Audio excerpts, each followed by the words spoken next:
Hi hello അസ്സലാമലൈക്കും. അപ്പോൾ നമ്മുടെ പുതിയ വീഡിയോയിലേക്ക് എല്ലാവർക്കും സ്വാഗതം. വീഡിയോ ആദ്യമായിട്ട് കാണുന്നവർ ലൈക്ക് ചെയ്യുക, ഷെയർ ചെയ്യുക, സപ്പോർട്ട് ചെയ്യുക കേട്ടോ. അപ്പോൾ ഇന്നിപ്പോൾ അമ്മയും താത്തയൊക്കെ വന്നിട്ടുണ്ട്, കുട്ടികളൊക്കെ വന്നിട്ടുണ്ട്. അപ്പോൾ നല്ലൊരു ചിക്കൻ ബിരിയാണിയും ചിക്കൻ ഗ്രേവി ഉണ്ടാക്കാമെന്ന് വിചാരിച്ചു. അപ്പോൾ ഞാൻ അതിനുള്ള കാര്യങ്ങളൊക്കെ ഉമ്മാക്ക് റെഡിയാക്കി കൊടുത്തു കേട്ടോ.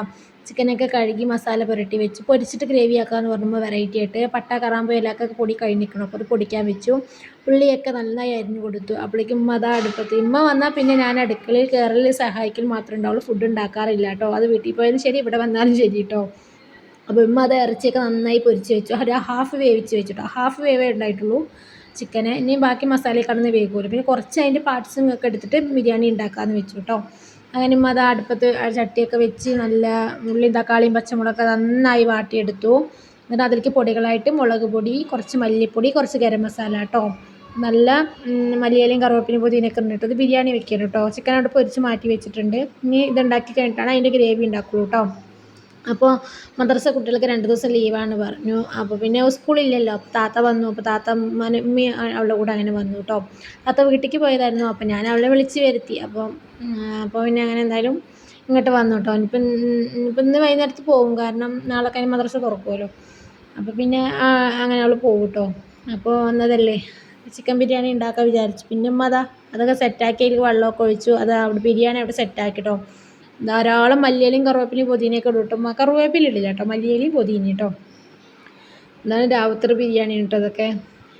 പിന്നെ ലാസ്റ്റ് നെയ്യ് ആദ്യം ഒഴിച്ചിട്ടൊക്കെ വെള്ളത്തിലൊക്കെ ഇട്ടുണ്ടായിരുന്നു. പിന്നെ കുറച്ചുകൂടി ഇട്ടു കേട്ടോ. പിന്നെ അതവിടെ സെറ്റായിരുമ്പോൾ ദമ്മിട്ട് വെച്ചു. പിന്നെ ഇപ്പുറത്ത് വന്നിട്ട് കുക്കറിൽ നമ്മുടെ ചിക്കൻ ഗ്രേവി ഉണ്ടാക്കുകയാണ്. അതിന് ഇമ്മൊന്ന് വെറൈറ്റി ആയിട്ട് എന്ത് കാട്ടിയെന്ന് അറിയോ, തക്കാളി ഉള്ളിയും കൂടി വേവിച്ച് വെച്ചു കേട്ടോ. വേവിച്ചിട്ട് കുക്കറിൽ വിസിലടിച്ചു. പിന്നെയാണ് മസാലകൾ കൂട്ടുന്നത്. നമ്മുടെ മുളക് പൊടി, മല്ലിപ്പൊടി, മഞ്ഞൾപ്പൊടി, ഉപ്പ്, കുരുമുളക് പൊടിയൊക്കെ ഇട്ട് നന്നായി ഇളക്കിയെടുക്കുന്നുണ്ട് കേട്ടോ. അപ്പോൾ കണ്ടോ, കൂടുതൽ ഞങ്ങൾ മിക്കവാറും എൻ്റെ കയ്യിൽ ബിരിയാണി നെയ്ച്ചോറായിരിക്കും നിങ്ങൾ കാണുന്നുണ്ടാവില്ല. ഞങ്ങൾ മിക്കവാറും അതന്നെ ഉണ്ടാക്കാറുള്ളൂ. ഉണ്ടാക്കുന്നതല്ലേ എനിക്ക് കാണിക്കാൻ പറ്റുള്ളൂ. ഇനിയിപ്പോൾ ഇൻഷാ അല്ലാഹ് ഒരു ദിവസം നമുക്ക് മന്തിൻ്റെ റെസിപ്പിയൊക്കെ ആയിട്ട് വരാം. മന്തിയൊക്കെ ഞാൻ പറയല്ല, എനിക്ക് മന്തിയൊക്കെ ഞാൻ കടയിൽ നിന്ന് വാങ്ങി കഴിക്കുമ്പോഴാണ് എനിക്കത് ഒന്നും കൂടി പറ്റാറുള്ളൂ. ഞാൻ ഉണ്ടാക്കുന്നതുകൊണ്ട് തന്നെ എനിക്കത് വ്യക്തത അറിയാം. എന്നാലും കടയിൽ നിന്ന് വാങ്ങി കഴിക്കുന്ന ടേസ്റ്റ് കിട്ടില്ല. അതുകൊണ്ടാണ് ഞാൻ അതിന് മെനക്കെടാത്തത്. ഇൻഷാ അല്ലാഹ് നമുക്കൊരു ദിവസം നോക്കാം. വീട്ടിലും ഉണ്ടാക്കി കഴിക്കണമല്ലോ അല്ലേ. പിന്നെ അതുപോലെ ഉമ്മ കണ്ടോ ചിക്കൻ കറിയിൽ തൈരൊക്കെ ഒഴിക്കും. ഞാനിതൊന്നും ഒഴിക്കാറില്ല കേട്ടോ. ഉമ്മാൻ്റെ കറിയൊക്കെ അടിപൊളിയാണ് കേട്ടോ. ശരിക്കും ഒരു തമിഴ്നാട് സ്റ്റൈലിൽ വെക്കട്ടെ എല്ലാതും. അങ്ങനെ അതായിരിക്കും വേവിച്ച് വെച്ച് നമ്മൾ ഇപ്പോൾ ഹാഫ് കുക്കി ആക്കി വെച്ച ചിക്കൻ ഉണ്ടല്ലോ, അത് അതിലേക്ക് ഇട്ടിട്ട് ലാസ്റ്റും കുറച്ചും കൂടി മല്ലിയിലയും കറിവേപ്പിലയും പുതിനയും കൂടി ഇട്ടു കേട്ടോ. എന്നിട്ട് നന്നായിട്ട് ഇളക്കി കേട്ടോ. നന്നായിട്ട് ഇളക്കിയെടുക്കുന്നുണ്ട്.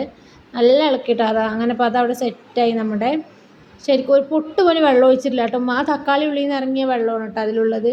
ഒരു പൊട്ട് പോലെ വെള്ളം കാണിച്ചിട്ടില്ല. പിന്നെ മസാലകൾ പൊടിയൊക്കെ ഇട്ട് ഒന്ന് തിളപ്പിച്ചെടുത്തു കേട്ടോ.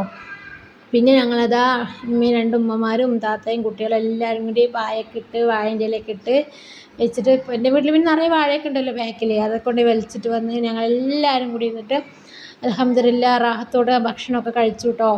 അടിപൊളിയായിരുന്നു. ഫുഡൊക്കെ അടിപൊളിയായിട്ടുണ്ടായിരുന്നു. ഇനിയിപ്പോൾ താത്തയും കുട്ടികളെല്ലാവരും ഉണ്ടല്ലോ, അടിപൊളിയായിട്ട് കുഴപ്പമൊന്നുമില്ല കേട്ടോ.